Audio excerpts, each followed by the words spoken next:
శ్రీరాముడు మర్యాద పురుషోత్తముడిగా భారతదేశాన్ని పాలించినటువంటి ఒక మహా రాజుగా, మరి రామరాజ్యాన్ని స్థాపించినటువంటి చక్రవర్తిగా, ప్రజల సంక్షేమాన్ని కోరుకున్నటువంటి ఒక నాయకుడిగా అందరూ అనేక రకాలుగా పూజించేటువంటి ఒక భగవత్ స్వరూపుడని అందరూ భావిస్తూ శ్రీరాముని యొక్క కళ్యాణాన్ని ప్రతి సంవత్సరం కూడా మరి నిర్వహించుకునేటువంటి సందర్భం ఇది. వాడవాడల ప్రాంతాలకి, మతాలకి, కులాలకి అతీతంగా భారతదేశం అంతా, భారతదేశంలోనే కాదు అనేక దేశాల్లో ఎక్కడైతే భారతీయ సంస్కృతి సాంప్రదాయాలు విరాజులుతున్నాయో అన్ని చోట్ల కూడా నిర్వహించుకునేటువంటి ఒక చక్కటి రోజు.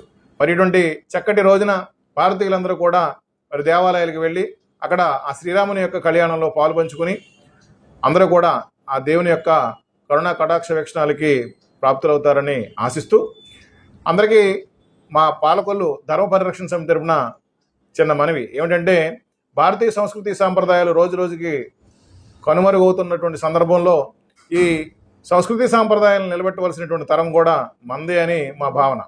కనుక అందరం కూడా ఈ దేవాలయాలకి తరచుగా వెళ్ళడం, అక్కడ జరిగేటువంటి కళ్యాణాలు కానీ, అక్కడ జరిగేటువంటి పుణ్య కార్యక్రమాలు కానీ, యజ్ఞయాగాదులు కానీ, వాటన్నింటిలోనూ కూడా భాగస్వాములు అవడం, ఈ దైవ సంబంధిత కార్యక్రమాలు కూడా కొంత సమయాన్ని మన దైనందిక జీవితంలో కేటాయించడం అనేటువంటి బాధ్యతగా భావించవలసినటువంటి సందర్భం. ఎందుకంటే భవిష్యత్ తరాలకి ఈ సంస్కృతి సాంప్రదాయాలు కొనసాగించేలా మనం ఒక రకమైనటువంటి నైతిక శిక్షణ అందించాలి అంటే, ధార్మికమైనటువంటి విలువల్ని వాళ్ళకి నేర్పాలి అంటే తప్పనిసరిగా మనం ఇందులో భాగస్వాములు కావాల్సినటువంటి సందర్భం. మరి ఆ దేవుణ్ణి మహిమాన్వితుడిని కావించాలి అంటే, ఆ దేవుడికి మరిన్ని శక్తులు తోడ్పడేలా మనం అతన్ని మరి మార్చాలి అంటే తప్పనిసరిగా మనం అందరం కూడా యజ్ఞయాగాదులు నిర్వహించడం కానీ, పూజా ఆది కార్యక్రమాల్లో మన భాగస్వాములు అవడం కానీ, మరి ఆ దేవుని యొక్క కీర్తిని, ఆ దేవుని యొక్క గొప్పదనాన్ని కీర్తన రూపంలో, భజన రూపంలో ప్రాచుర్యం చేయడం కానీ ఇది తప్పనిసరి. ఇది వేదాలు చెప్తున్నటువంటి సత్యం. కాబట్టి అందరూ కూడా ఇలా చెప్తే చాలామందికి అర్థం కాకపోవచ్చు, కొంతమంది నన్ను విమర్శించవచ్చు. ఎప్పుడైనా యజ్ఞం చేసిన వారికి కానీ, యాగం చేసిన వారికి కానీ విషయం అర్థమవుతుంది. యజ్ఞం చేసిన తర్వాత కానీ, యాగం చేసిన తర్వాత కానీ ఈ శక్తి అంతా భగవంతుడికి చేరాలి అనేటువంటి ఒక మంత్రాన్ని కూడా మనం జపిస్తూ ఉంటాం. ఇది సత్యం.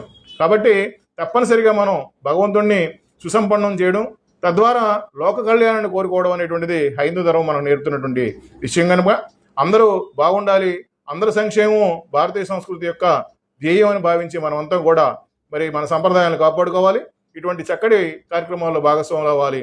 ముఖ్యంగా రేపు జరగబోయేటువంటి ఈ శ్రీరామనవమి ఉత్సవంలో ప్రతి భారతీయుడు, నేను భారతీయుడని చెప్పుకునేటువంటి ప్రతి హిందువు కూడా తప్పనిసరిగా ఇందులో పాల్గొవాలని కోరుకుంటూ, పాలకొల్లు ధర్మ పరిరక్షణ తరఫున కమిటీ బాధ్యతలు వహిస్తున్నారు అధ్యక్షుడిగా ఉన్నటువంటి శ్రీ మరి గాది వెంకన్న గారు కానీ, కార్యదర్శిగా ఉన్నటువంటి శ్రీ తోట రాంబాబు గారు కానీ, మరి కోశాధికారిగా ఉన్నటువంటి శ్రీ శ్రీరామ ఆనందకృష్ణ గారు కానీ, వీరి నాయకత్వంలో మరి అనేక మంది మేమంతా కూడా దేవాలయాలకి వెళ్ళి ఆ రోజున అక్కడ చక్కటి కార్యక్రమాలని, అంటే ఏదైతే కళ్యాణ కార్యక్రమాలు ఉన్నాయో ఆ రోజున మరి ధర్మ పరిరక్షణ తరఫున అక్కడ వారికి సహకారం అందించి మా నుంచి అందవలసినటువంటి కానుకలు భగవంతుడికి అందజేసి మరి భాగస్వాములు అవుతున్నాం.